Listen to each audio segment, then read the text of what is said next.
This is Real News Media TV, coverage you can trust. Please like, share, subscribe, and hit the notification bell. Select all for daily news updates.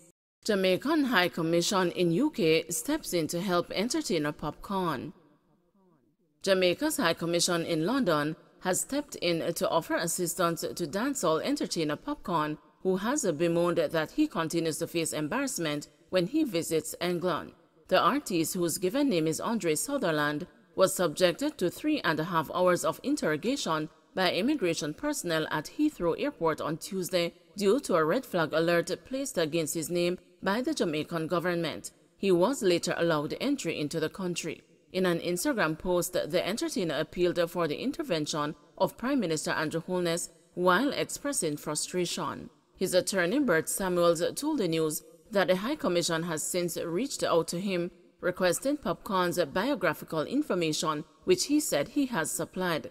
"This is the first time that we are getting this high-level intervention in this issue," said Samuels, noting that the Commission is to launch a probe into the matter. He says he is hopeful for an early resolution. According to the attorney, Popcorn has been subjected to interrogation by British immigration personnel on at least 10 occasions, whether as an in-transit passenger or a visitor to the country. The reason for the red flag, according to Samuels, is to signal to immigration that Sutherland is a person whose character, as reported by the Jamaican government, is of a high-risk nature and that he is involved in issues of criminal nature. This red flag does not mean that he has been convicted, Samuels said. He has never been detained abroad.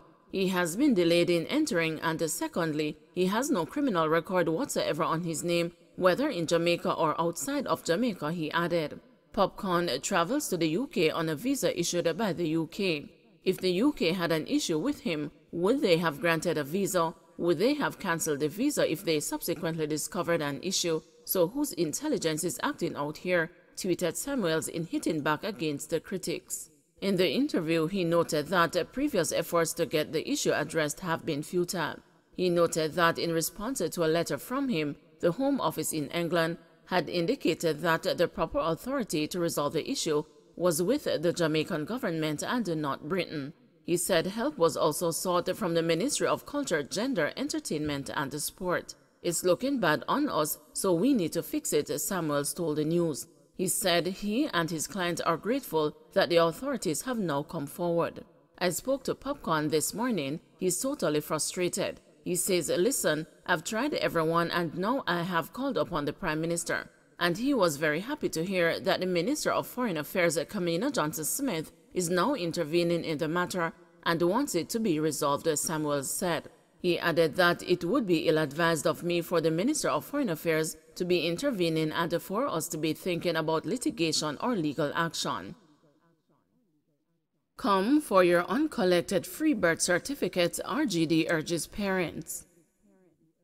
The Registrar General's Department is appealing to parents who have not collected their free birth certificates for their children to come forward. The department says the certificates were made available under its childbirth bedside registration program at hospitals and birthing centers. The program was developed to facilitate the early registration of infants.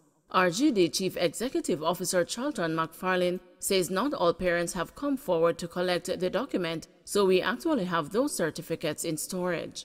One of the things we did to incentivize the whole bedside registration project was to offer a complimentary birth certificate to every child that is born in an institution and is fully registered, McFarlane noted. He suggested that parents contacted the entity to inquire about the free birth certificates and to make the required preparations to pick them up. For further information on how to obtain the complimentary birth certificate, persons may visit the RGD's website at www.rgd.gov.jm or one of its 10 offices located across the island. Chief Justice tests positive for COVID-19. Chief Justice Brian Sykes has tested positive for COVID-19. The Court Administration Division is reporting that Sykes is experiencing milder symptoms and is under the care of his doctors. It says he will remain in isolation for 7 days, following which it is hoped that he will resume work at the Supreme Court. Education Ministry trying to resolve payment issues from last year's summer school program. The Ministry of Education says it is working to resolve by the end of this month the issues which have resulted in some teachers who participated in last year's National Summer School program not getting paid. Education Minister Favour Williams says only a handful of teachers are yet to receive their salaries because of different issues, but the ministry continued to work through those payments. In an update to the news on Wednesday, the ministry said the issues include incomplete contracts, incorrect claims, differences in claims when compared to the contracts, and the need for some claims to be redone and resubmitted. The Ministry of Education is to provide an update later this week on attendance for this year's National Summer School program. The program is in place across the 7 regions. Fatigue among teachers and students and the non-payment of salaries have been cited as the reasons for the lukewarm response to this year's program. I know that from the summer school last year, there might be a handful of teachers who have not been paid for a number of different reasons, and I am very sure that the ministry continues to work through those payments. Planned toll increases warrant for public transport operators.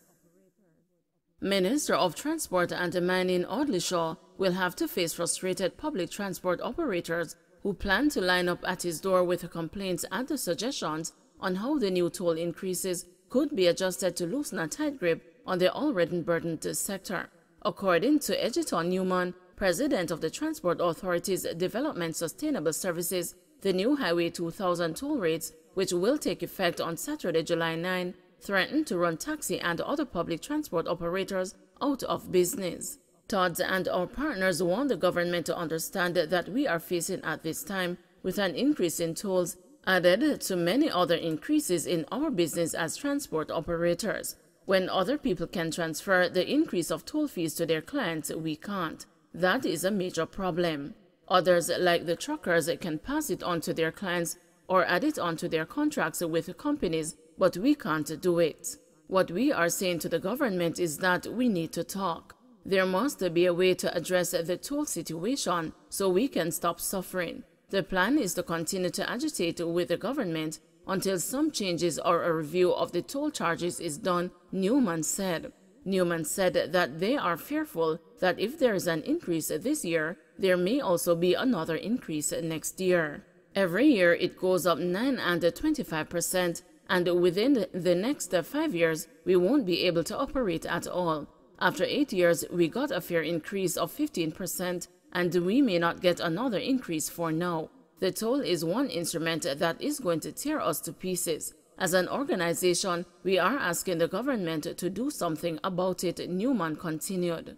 Class 1 motorists who use the Portmore Toll Plaza in St. Catherine will have to pay $340, up from $290, while the T-tag discounted rate will be $320. The Class 2 rate will be $550, up from $470, while the T-tag discounted rate will be set at $520. For Class 3 motorists who currently pay $870 will have to start paying $1,020 as of Saturday. Those who use a Spanish Town Toll Plaza in the Class 1 category will be subjected to pay $240, up from $210. In the Class 2 category, motorists will have to pay $370, up from $320, while the new Class 3 rate will be $680, up from $590. At the Vineyards Toll Plaza, the new Class 1 rate will be $600, an increase of $50. The new Vineyards Class 2 rate will be $900, up from $810. Class 3 will jump from $1,510 to $1,800. The Mapen Toll Plaza will attract a new fee of $190 for Class 1 motorists, up from $150. Class 2 motorists will pay $300, reflecting an increase of $50. The Class 3 rate will skip from $500 to $570. Primary school teachers urged to redeem laptop vouchers. More than 700 primary level teachers who have received the electronic vouchers under the Laptop for Teachers initiative are yet to redeem them and are being urged by the Ministry of Education and Youth to do so. Portfolio Minister Favour Williams said the latest numbers show that 8,852 e-vouchers for laptops have been issued to primary level teachers across Jamaica, and of that number, only 8,139 have been redeemed.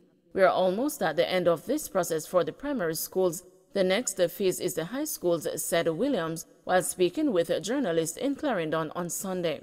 She said that although there were concerns about availability of the devices in the early stages of the project, since then vendors have brought in more supplies. With the e-vouchers, teachers can visit an approved vendor location to purchase a laptop that meets the minimum specifications of project developers eLearning Jamaica Limited.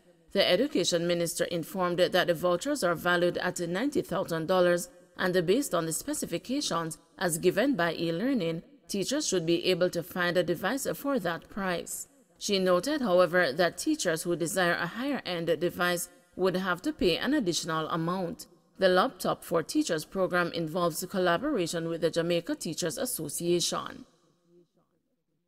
Don't forget to like, share, subscribe, and hit the notification bell. Select all for daily news updates.